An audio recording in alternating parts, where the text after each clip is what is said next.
हाय बच्चा लोग, मैं प्रोफेसर गोरिल्ला दास। पता है मेरे को मैं मंकी है, पर नाम गोरिल्ला है। मैंने रखा। तुम लोगों को कोई समस्या? ज़्यादा प्रॉब्लम हो रही तो बताओ, काट लूँगा। तुम लोगों का नाम भी चिंपैंजी दास हो जाएगा। तो आज हम पढ़ेंगे डाल्टन एटॉमिक थ्योरी। बच्चा लोग बहुत बोलते हैं कि बड़ी समस्या होती है। डाल्टन चाचा थे, उन्होंने लॉ ऑफ कॉम्बिनेशन अच्छे से समझा।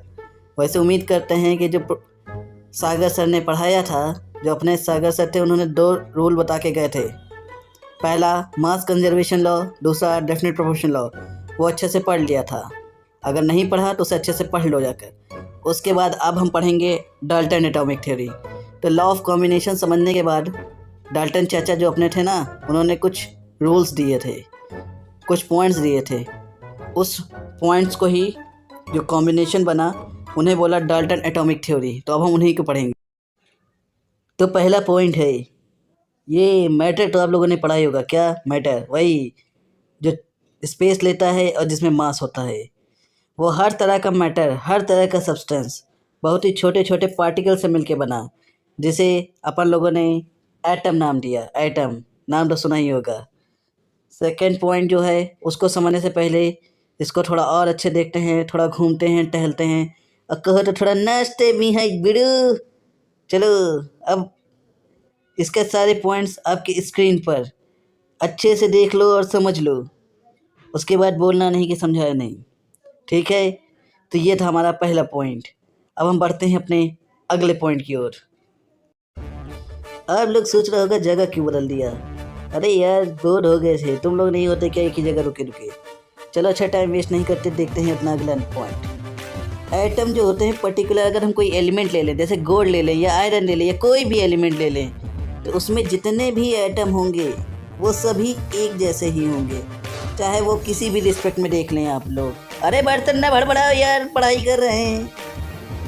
किसी भी रिस्पेक्ट में देख लो वो सेम होंगे। जैसे कि चाहे उसकी फिजिकल प्रॉपर्टी देख लो, चाहे केमिकल प्रॉपर्टी। फिजिकल प्रॉपर्टी बोले तो उसका मास, वॉल्यूम, डेंसिटी।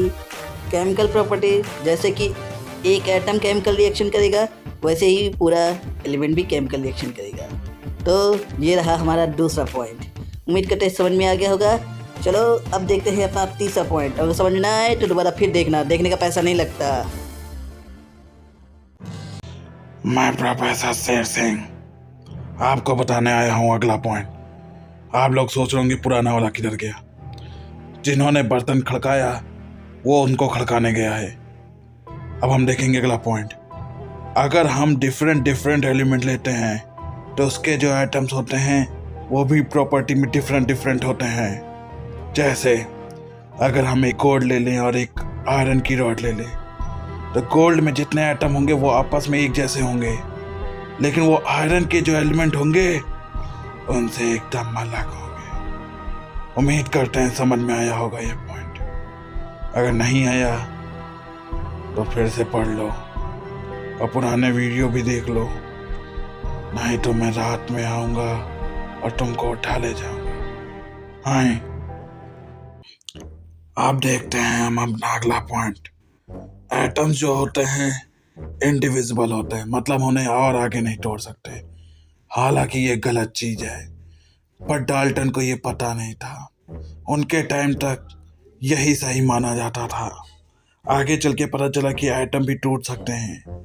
उसके अंदर इलेक्ट्रॉन होता है, प्रोटॉन होता है, न्यूट्रॉन होता है, और पता नहीं क्या क्या होता है। ससुरा छोटा सा एटम, अब पता नहीं क्या क्या भर रखा है। लेकिन डाल्टन उस समय कुछ नहीं जानता था। तो डाल्टन ने बताया एटम सबसे छोटा पार्टिकल है और उसे हम नहीं तोड़ सकते। अब हम देखेंगे अपना अगला पॉइंट। अब हम देखेंगे अगला पॉइंट। वैसे मैं बर्तन खड़काने वाले को खड़कता हुआ छोड़ के खड़कते खड़कते आ गया। अब हम देखेंगे अगला पॉइंट, जिसमें है एटम ना ही क्रिएट किया जा सकता है ना डिस्ट्रॉय किया जा सकता है, बिल्कुल मास कंजर्वेशन लॉ जैसा।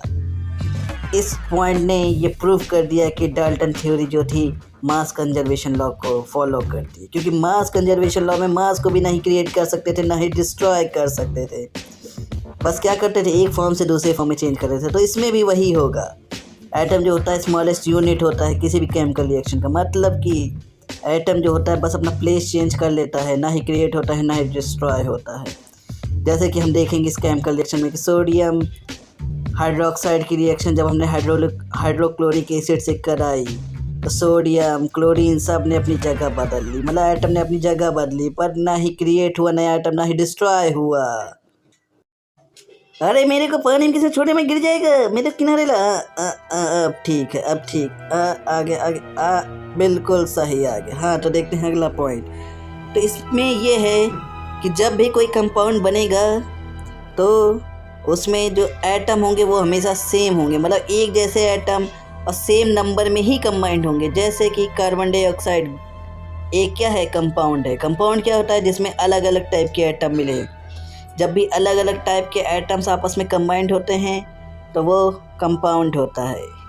तो जब भी किसी कंपाउंड में सेम क्या होते हैं, एटम होते हैं, सेम एटम होंगे वो भी सेम नंबर। जैसे कार्बन डाइऑक्साइड गैस जिसमें एक कार्बन और 2 ऑक्सीजन, हमेशा कार्बन और ऑक्सीजन के ही एटम होंगे और कार्बन 1 होगा ऑक्सीजन 2, मतलब सेम एटम है और सेम नंबर में है। समझ में आया कि नहीं आए बुड़बक? तो अब हम पढ़ेंगे अपना आखिरी पॉइंट।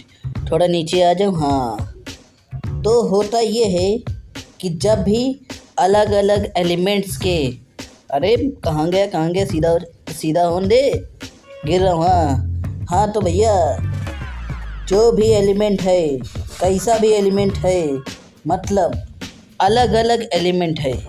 अब अलग अलग एलिमेंट है तो उसका अलग अलग एटम भी होगा।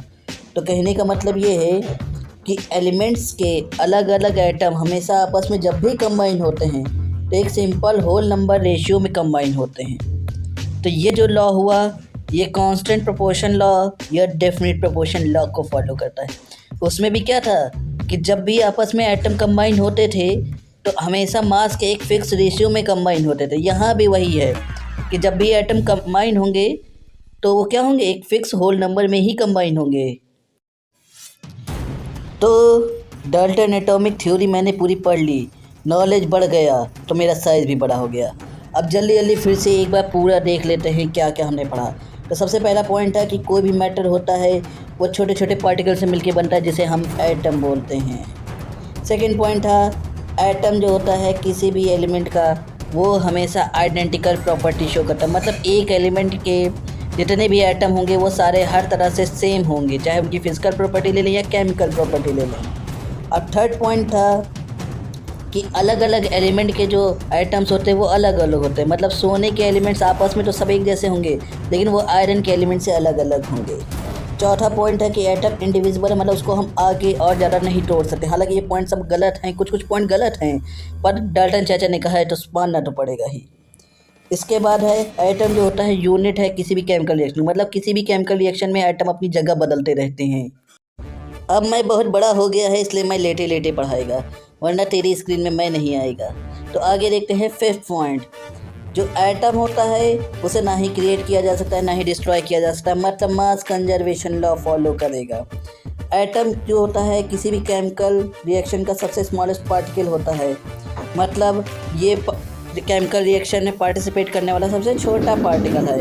अरे कुर्सी ना भड़बड़ाओ, पढ़न दो, परेशान किए हैं, बार बार लड़ाई करनी पड़ती है जाके। अब इसके बाद अगले 2 पॉइंट जो बचे हैं कि एटम जो होता है हमेशा किसी भी कंपाउंड का जितना भी एटम होगा वो हमेशा आपस में एक फिक्स रेशियो में मिलता है। इससे क्या पता चलता है कि ये डेफिनेट प्रोपोर्शन लॉ को भी फॉलो करता है, क्योंकि किसी भी कंपाउंड में जितने भी एटम होंगे उनके नंबर्स, उनका रेशियो हमेशा सिंपल होल नंबर में होगा और ये फिक्स होगा, यानी डेफिनेट। तो फिर हमने पूरा डाल्टन एटॉमिक थ्योरी देख लिया। लास्ट वाला जो पॉइंट है उसमें आवाज़ थोड़ी कट हुई थी तो उसको समझ लो, वो मास वो डेफिनेट प्रोपोर्शन लॉ को जो है वो फॉलो करेगा। हमेशा मास कंजर्वेशन लॉ याद आ जाता है। हालांकि चलो कुछ तो याद आता है, तुम लोगों को तो कुछ भी याद नहीं आता। भाई लोग बड़ी मेहनत से वीडियो बनाते हैं। अगर अच्छा लगे तो इसको लाइक करो, शेयर करो, अपने दोस्तों को चिपका दो, वो भी थोड़ा पढ़ लें। और अगर ऐसा नहीं किया तो शेर खान आ जाएगा। जब तक मैं पढ़ाता हूँ शेर सिंह रहता हूँ, और जब शिकार करने जाता हूँ तो जंगल का राजा शेर खान बन जाता हूँ। अगर इसको शेर नहीं किया तो मैं रात को आएगा और किसी को नहीं छोड़ूंगा।